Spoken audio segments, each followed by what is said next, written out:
Hey guys, I'm Chase Holland. I'm an English 2 and creative writing teacher from the Cypress Fairbanks district outside of Houston.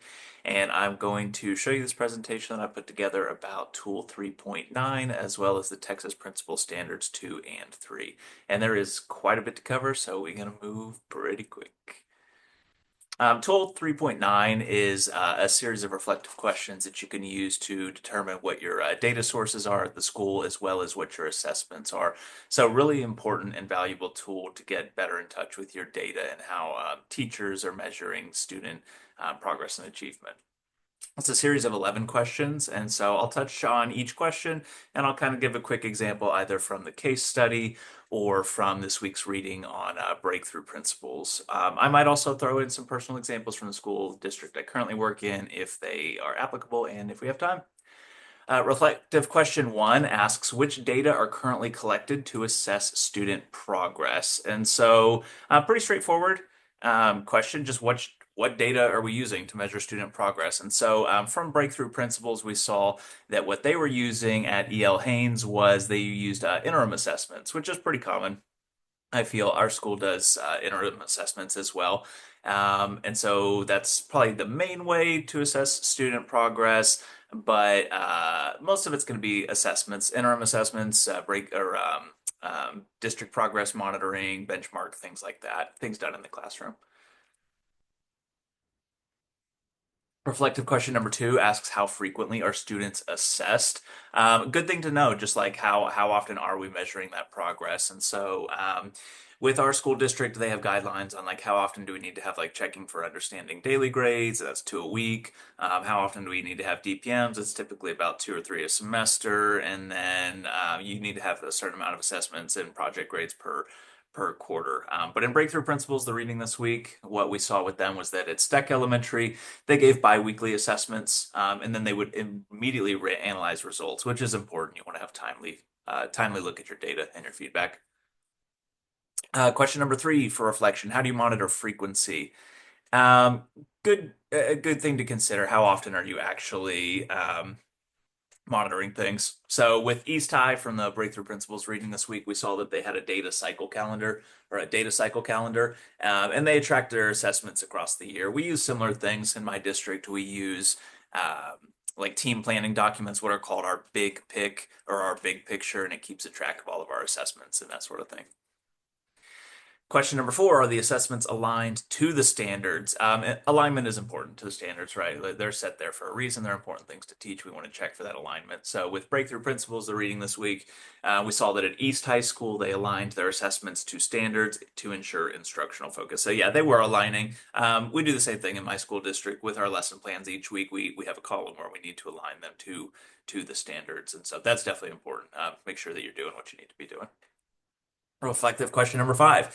How do you monitor alignment to the standard? So how are you monitoring that? I kind of just talked on that. How are we monitoring alignment? We have to submit our lesson plans each week, and they're looked over by appraisers and assistant principals, things like that. And then in the reading from this week, we saw that their monitoring for alignment was done with leadership teams at Haynes. They reviewed the lesson plans and assessment items. So similar, reviewing lesson plans. It's a good way to keep track. Reflective question number six, are students in the same grade and courses evaluated using the same criteria? Good to consider how we're evaluating students and if it's appropriate for their age and ability. At Steck Elementary from the Breakthrough Principles reading this week, we saw that they were maintaining consistency with shared SMART goals and rubrics. So they were sticking to rubrics. I don't know whether they differentiated those per grade and course or not. I know at our school we do some vertical alignment and we have different rubric, like similar but more advanced rubrics from grade to grade. So we're building upon but improving at the same time. Reflective question number seven, and we got a lot to go, so we got to speed up. How are evaluation data analyzed by teams? In the reading from this week, we saw that at Haynes, teacher teams identified root causes and they designed reteach strategies. We do similar things. We do data digs at my school district where we determine like what are the root causes for certain problems and also how are we going to respond to those. And we look at data together in teams collaboratively. Reflective question number eight, how are assessment data used to improve instruction? So like what are we actually doing with the assessment data? In Breakthrough Principles, the reading, we saw that they were using data to reteach misunderstood concepts. Yeah, it doesn't just have to lead to reteaching. That's a common way, right? You're improving instruction through reteaching, or at least maybe keeping track of what you do better next time when you get to it next year to the same unit. But keeping track and organizing and planning for how to do better next time. Question number 9, are common interim assessments available at the start of the year? In our district, no, they're not. You get them kind of as they come out. But in the reading from this week, Breakthrough Principles, East High, they use pre-scheduled interim assessments built into the pacing calendar. So they kind of did have a little access of like when are they, what are they? Reflective question number 10, are interim assessments implemented 4 to 6 times per year at every grade level? At our district, yes. In Breakthrough Principles from this week, STEC administered bi-weekly assessments regularly. So yeah, they're assessing often. Um, Often. And it's good to consider how many you're doing per year at each grade level, kind of like how often are you getting some of that data that you need. Question number 11, this is the last one for our Toolkit 3.9. Do you have common assessments that go beyond math and literacy? Our district is getting common assessments for the first time this year. I just heard about them, so I know we're getting them for literacy, but I don't know about other subjects. I believe all subjects. Um, so I believe we'll have them for science and math and etc. But in Breakthrough Principles, the reading from this week, we got that their schools did include science and history data cycles. So not just math and literacy, but kind of branching into some other core classes as well. All right, we're moving on to the principal standards, standard number 2, and then we'll talk about standard number 3. So this one works better to bring in some of the case study. Definitely talked more so about breakthrough principles so far, but the case study applies more to these principal standards. So we'll see a couple examples from Miss Martinez and what she was doing in the case study. So um, Principal Standard 2A, you select, place, and retain effective teachers and staff. Important to get good quality teachers in the building and to keep them there. They're working with the kids the most, so that's where we need some good quality people for sure. We saw that Mrs. Martinez was good at kind of like keeping the teachers safe and supporting them, which definitely is a way to retain them. It says, or I said, sorry, I said that Martinez pushed back against misinformation and supported staff understanding of SPED law. So pushing back against misinformation, promoting clarity, things like that. I feel like teachers, as a teacher, clarity is good. We don't like there to be misinformation. We like clarity. Principal Standard 2B, you coach and develop teachers. Sorry, I skipped one. You coach and develop teachers by giving individualized feedback and appropriately aligned professional development opportunities. Very important to help your teachers grow and get better as they're there, and not to remain stagnant. In the case study, we saw that Ms. Martinez, she was giving her staff feedback and legal clarity on the referral process. So when we talk about giving individualized feedback and appropriate line professional development, we typically think about the feedback cycle and the lesson observations and the pre-conferences and the post-conferences. And that's a great way to do Principal Standard 2B, but there's also other ways to give feedback and to promote professional development in different categories. So with hers, it wasn't really tailored too much to like the actual instruction. It was more so giving feedback on processes and practices. Principal Standard 2C, you implement collaborative structures and you provide leadership opportunities for effective teachers and staff. Yeah, you want your teachers, you want to work collaboratively with them and allow them to move into leadership roles and help carry some of the burden of leadership and get additional voices and allow them to apply their expertise. So an important standard. In Breakthrough Principles, to go back to that one, we saw that at E.L. Haynes, teachers collaborated to plan instruction based on data. Yeah, team planning is a great way to help your teachers work together, collaborate more, review data more often. At our school, our director of instruction sits down with us, assistant principals do data digs with us, things like that.